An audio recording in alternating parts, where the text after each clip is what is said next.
días y bienvenidos a una sesión más de DISEG. Hoy vamos a hacer referencia al capítulo 19, el que es el resumen sobre la planificación de la seguridad. ¿Pero qué es exactamente la planificación de la seguridad? ¿Qué son los sistemas de protección? ¿Qué diferencias hay entre un plan estratégico, plan operativo y plan de emergencias? ¿Y entre un ejercicio y un simulacro? ¿Qué pasa con la conducta humana mientras se realizan? ¿Cómo se regulan normativamente? Si quieres saber las respuestas a estas y otras cuestiones, échale un vistazo al vídeo. Soy Gustavo Pradas y voy a ser vuestro tutor virtual. Comencemos. Bien, como siempre vamos a recordar el concepto de la planificación de seguridad. La planificación es un instrumento que sirve para anticiparnos a los hechos y tiene por objeto prever las acciones a realizar un fin determinado en un tiempo concreto. Para realizarlo debe de seguir una serie de procesos, como plantear los objetivos, establecer y priorizar dichos objetivos, estudiar las posibles líneas de actuación para alcanzarlos, establecer unas líneas de acción a desarrollar, determinar los recursos necesarios para cada línea de acción, ya sea por estándares normativos, cargas de trabajo, planificaciones, etc. Asignar los medios y recursos para realizar estas acciones y establecer la estructura funcional y organizativa a través de los procedimientos de trabajo, coordinación de actuaciones, etc. El objetivo de cualquier plan de seguridad es evitar los riesgos. Sistemas de protección. Partiendo de la premisa de que el riesgo cero no existe, debemos asegurar el bienestar y la libertad del individuo para realizar su actividad diaria. Un sistema de protección comienza con dos preguntas. ¿Por qué se necesita un sistema de protección y qué se va a proteger? Así se elaborarán tres planes bien definidos. Será el plan estratégico, el cual contendrá a su vez el plan operativo y el plan de emergencia. Plan estratégico. Un plan estratégico suele tener una vigencia de varios años. Este contendrá las actuaciones a tomar y metas a alcanzar a largo plazo. En él se incluirán el plan operativo y el plan de emergencias, como ya hemos citado. El plan operativo. La idea de realizar el plan operativo es el de enumerar los objetivos y metas a alcanzar a corto y medio plazo. En general, no es conveniente que éste supere el año. La redacción del plan operativo comienza en conocer de manera exhaustiva qué bien debemos proteger, identificar y asignar un valor a los activos de la empresa e identificar qué amenazas puede tener, el impacto que supondría la pérdida parcial o total de dichos activos y, por último, valorar el riesgo para cada uno de ellos. Por lo tanto, el plan operativo realizará las acciones que nos permitan ir consiguiendo los objetivos marcados en el plan estratégico. En resumen, este tiene unos objetivos marcados en una extensión menor de tiempo. Se realiza con un estudio de seguridad identificando, analizando y evaluando todos los riesgos y se concretan unas medidas a adoptar para conseguir dichos objetivos y metas. Dentro del plan estratégico también existirá el plan de emergencia. El plan de actuación de emergencias no es otra cosa que un documento que pertenece al plan de autoprotección, en el que se prevé la organización de la respuesta ante situaciones de emergencias clasificadas, las medidas de protección e intervención a adoptar y los procedimientos y la secuencia de actuación que debe de dar respuesta a las posibles emergencias. El plan de actuación de emergencias debe detallar los posibles accidentes o sucesos que pudieran dar lugar a una emergencia y los relacionará con las correspondientes respuestas ante estas situaciones. Este plan tendrá unos objetivos muy claros.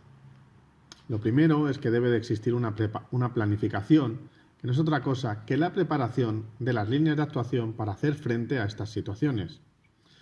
Debe de tener como objetivo la prevención y el control de los dichos riesgos. Para poder realizar esta prevención y control, se estudiará la implantación de las medidas necesarias y convenientes para mantener bajo observación, evitar o reducir las situaciones de riesgo potencial y daños de los que pudieran derivarse. Los procedimientos de actuación serán la detección y alerta, la alarma, la intervención coordinada, el refugio, evacuación y socorro de heridos, la información de la emergencia a todas aquellas personas que puedan estar expuestas al riesgo y la solicitud y recepción de la ayuda externa de los servicios de emergencia. Dentro de los planes de emergencia habrá dos acciones a tener en cuenta, que serán los ejercicios y los simulacros. La planificación de emergencias irá orientada a formar a los equipos de emergencia y a informar al resto de usuarios. Una vez formados e informados, el personal pasará a la siguiente fase, que es la comprobación práctica de que el plan de emergencia funciona adecuadamente. Para esto desarrollaremos dos acciones. La primera son los ejercicios, que es el desarrollo de uno o más apartados que se incluyen dentro del plan de emergencia. El objetivo de los ejercicios es el entrenamiento del personal implicado principalmente en los equipos de emergencia, y los ejercicios tienden a conocer si la formación es comprendida y es suficiente.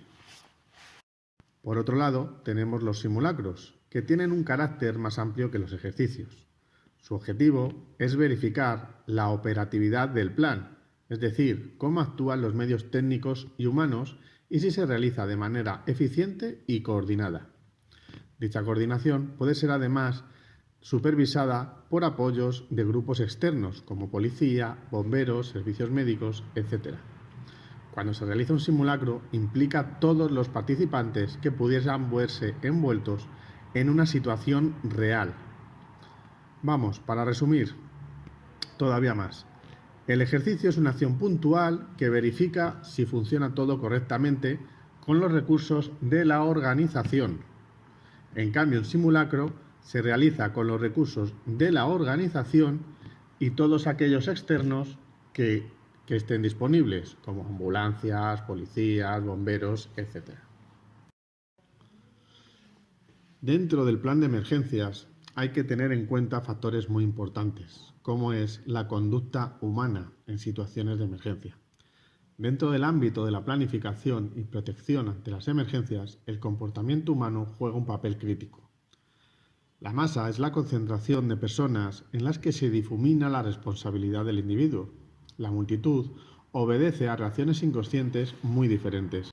Dentro de las características de la masa, vemos que ésta actúa de forma impulsiva e incontrolada, que busca imponerse, incluso de forma violenta, que las falsas noticias corren rápidamente y que también el personal puede entrar en otros 4 factores, o puede tener otros 4 factores, que son el pánico.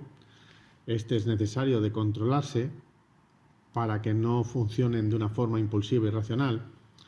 El miedo, que es una reacción ante un peligro real o imaginario, pero controlando las reacciones. En histeria, que se caracteriza por conducir conductas escandalosas, exageradas, infantiles o primitivas ante su peligrosidad. Y este reside en el riesgo de contagio hacia los demás. Es decir, la histeria se contagia mucho y muy rápido dentro de la masa. O también podemos encontrar personalidades o factores depresivos, que son conductas muy pesimistas, desmoralizan a sí mismo y a otros, y la nocividad que transmite este tipo de comportamientos es el riesgo de conductas suicidas, al creerse que no hay salidas. Conclusiones. El objetivo de cualquier plan de seguridad es el de evitar los riesgos. Se elaborarán 3 planes bien definidos: el plan estratégico, el cual contendrá a su vez el plan operativo, y el plan de emergencia. La redacción del plan operativo comienza en conocer de manera exhaustiva el bien a proteger, identificar y asignar un valor a los activos de la empresa, identificando las amenazas, el impacto que supondría la pérdida parcial o total de dichos activos y, por último, valorar el riesgo para cada uno de ellos. El plan de actuación de emergencias es un documento perteneciente al plan de autoprotección, en el que se prevé la respuesta ante situaciones de emergencias, las medidas de protección e intervención y los procedimientos de actuación para las posibles emergencias. Dentro del plan de emergencia estarán los ejercicios, que es el desarrollo de una o más apartados del plan de emergencia, y el simulacro, que tiene un carácter más amplio que un ejercicio. Dentro de la conducta humana podemos ver que hay 4 factores, que son el pánico, el miedo, el histérico y el depresivo. Bueno, pues hasta aquí el resumen de la planificación de seguridad, del apartado número 19. Y nada, espero que os sirva para el examen como siempre y nos vemos en la próxima exposición. Ahora os dejo con la siguiente plantilla, que es la regulación normativa, de donde podéis encontrar o extender más información para su desarrollo. Un saludo y gracias por vernos.